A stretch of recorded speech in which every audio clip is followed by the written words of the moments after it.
China has a few advantages that we don't have. Chinese people believe in China. Half of Americans hate America.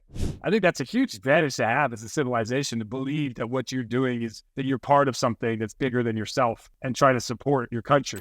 We lack that these days in America. And that's a huge advantage to have. They're incredibly industrious people. They're working. They are hungry. They want success. They work 6 days a week. A lot of people don't realize that. I lived in China for 2 years. They work Saturdays. We don't work Saturdays.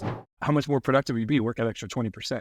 They're industrious, they're hardworking, they're intelligent, they have a lot going for them. Their leadership is incredibly smart. They have some demographic challenges that are beyond my scope to understand because, people are like, oh, the population is declining. China's not the worst in this by any means. There's Western countries, Italy and Korea, other countries that are declining faster. But I always think but isn't it better if you have fewer people to share the resources? I don't know. I don't know how to think about that. They still have way more people than we do in the United States. So I'm not like a macro investor by any means. I did study a lot of economics. I always found macroeconomics to be impossible. I think people who pretend they understand it are probably wrong. I don't make big, civilization level predictions like that. But I lived in China for a few years. So I have immense respect for Chinese culture, Chinese people, Chinese food. There's a lot to love about China.